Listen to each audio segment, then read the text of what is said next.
अस्सलाम वालेकुम, मेरा नाम है Anas and welcome to AM physios. आज हम बात करेंगे कि आखिर क्या वजह है जिसकी बेसिस पर क्लिनिकल्स ने शोल्डर इम्पिंजमेंट के कंसेप्ट को छोड़ दिया है। तो चलिए अपनी वीडियो को स्टार्ट करते हैं।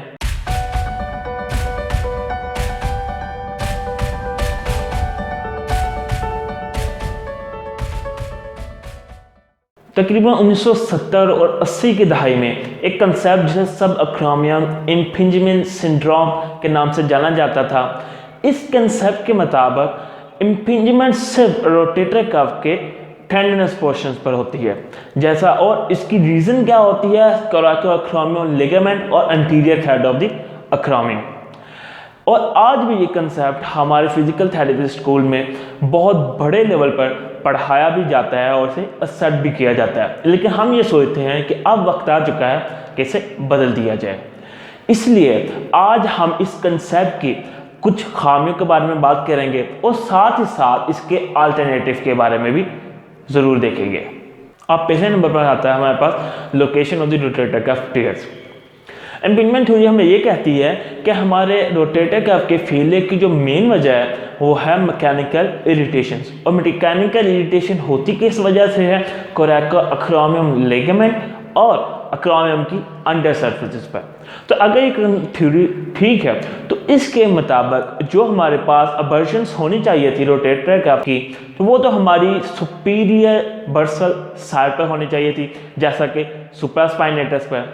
खैर जो भी है, 1988 में फाइनी एट हाल ने यंग एथलीट पर एक रिसर्च कंडक्ट की। इस रिसर्च में इसने एथलीट के पार्शियल थिकनेस टियर को चेक किया और इसके रिजल्ट में से ये पता चला कि 91% पेशेंट पर इंफीरियर आर्टिकुलर साइड पर अबर्शंस होती है और सिर्फ 4% पेशेंट्स ऐसे होते हैं जिनकी superior articular side of supraspinatus पर अबर्शंस होती है। और इसी के लिए और स्टडीज़ भी इससे एम्पावर करती है, जैसे कि फुकुडा और एलामान की स्टडीज़। ये स्टडी भी पान की स्टडी को ही एम्पावर करती है, लेकिन थोड़ी सी कम परसेंटेज के साथ। तो अब यहाँ पर सवाल हमारे पास ये आता है कि आखिर क्या वजह है कि सिर्फ टेंडन पर ही हमारे टियर आता है। और इसकी रीज़न हमें जेल कुक ने ये बताई है कि हमारे ह्यूमरल हेड पर हमारा रोटेटर कफ एक कंप्रेसिव लोड अप्लाई करता है और यही लोड हमारे टेंडनोपैथी के डेवलप होने की मेन वजह बनता है। और दूसरे नंबर पर हमारे पास आता है शेप ऑफ द अक्रॉमियम। तो अगर इम्पिंजमेंट थ्योरी ठीक होती है, सच होती, तो वो लोग जिनकी टाइप 3 के अक्रॉमियम मतलब कि हुक्ड अक्रॉमियम है, उन लोगों में ज़्यादा शोल्डर प्रॉब्लम्स होती है इम्पिंजमेंट की वजह से उन लोगों की निस्बत जिनमें अदर टाइप्स की अक्रॉमियम थी। खैर जो भी है, इसके लिए जेल एट हाल ने 2002 में तकरीबन 523 पेशेंट पर जिनकी उम्र 50 साल से ऊपर थी और जो शोल्डर सर्जरी के प्रोसेस से गुजर चुके थे, उन पर अपनी स्टडीज़ कंडक्ट की। तो इसके स्टडीज़ के रिजल्ट ने से ये बताया कि अक्रॉमियम की मार्फोलॉजी और रोटेटर का पैथोलॉजी के दरमियान किसी भी किस्म का कोई ख़ास एसोसिएशन नहीं पाई जाती। और तीसरे नंबर पर हमारे पास आता है अक्रॉमियम रिसेक्शंस। तो अगर अक्रॉमियम ही रीज़न है तो अक्रॉमियम रिसेक्शन सर्जरी की वजह से हमें बेहतर रिजल्ट मिलते उन लोगों की निस्बत जिन्हें हमने प्लेसिबो सर्जरी या जिन्हें हमने इंटरवेंशन दी ही नहीं है। ऐसा ही होना चाहिए था। खैर जो भी है, सीसा ने यूके के तकरीबन 32 डिफरेंट हॉस्पिटल्स में अपने ट्रायल्स कंडक्ट करवाए। तो इससे अपने ट्रायल्स में ये पता चला कि सब अक्रॉमियम डीकम्प्रेशन सर्जरी और प्लेसिबो आर्थ्रोस्कोपी और नॉन सर्जिकल ग्रुप के दरमियान उसे किसी भी किस्म का कोई भी ख़ास डिफरेंट नहीं मिला, मतलब कि उसके रिजल्ट में कोई ख़ास फ़र्क नहीं था।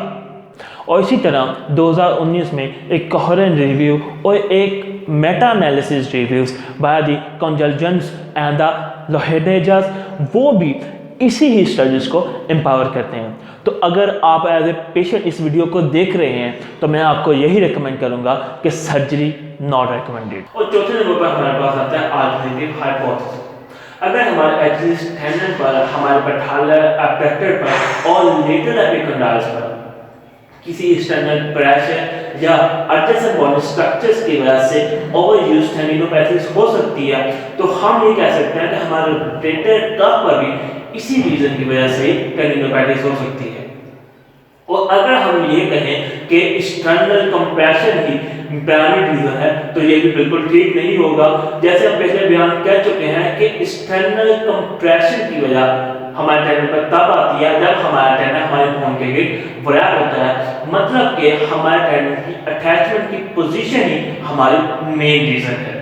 इन तमाम चीज़ों के बाद हम ये कह सकते हैं कि मैकेनिकल फैक्टर ही हमारी टेंडन पैथोलॉजी की रीजन नहीं बनता, बल्कि हमें इससे आगे भी कई चीज़ों पर गौर करना चाहिए। मैं तो कहता हूँ बल्कि कॉम्बिनेशंस ऑफ फैक्टर्स पर गौर करना चाहिए। जैसा हमारे न्यूट्रिशंस हो सकते हैं, कंपैरेटिव ओवरलोडिंग हो सकती है, उसके बाद हमारी लाइफस्टाइल चेंजेस हो सकते हैं, या किसी और पैथोलॉजी की वजह से हमारे जो टेंडन पैथोलॉजी हुई है।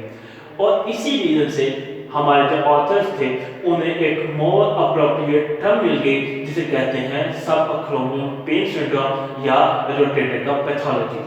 लेकिन हमारी पेन साइंसेस के कुछ हार्ड लाइनर्स इसे सिंपल शोल्डर पेन कहते हैं। लेकिन अब भी हम इस चीज को कंप्लीटली ब्लेम नहीं कर सकते कि हमारी सब अक्रोमियल में शोल्डर पेन की रीजन बनती है। तो ये थी हमारी इम्प्लीमेंट थ्योरी की खामी के ऊपर एक वीडियो। तो अगर आपको हमारी ये वीडियो पसंद है तो प्लीज़ हमारे चैनल को लाइक शेयर सब्सक्राइब जरूर कीजिएगा। और अगर आपका किसी किस्म का कोई भी सवाल हो तो नीचे डिस्क्रिप्शन में आपको हमारी वेबसाइट का लिंक मिल जाएगा, जिस पर लाइव चैट के थ्रू आप हमें किसी भी किस्म का कोई भी सवाल पूछ सकते हो। तो मिलते हैं अगली वीडियो में, तब तक के लिए अल्लाह।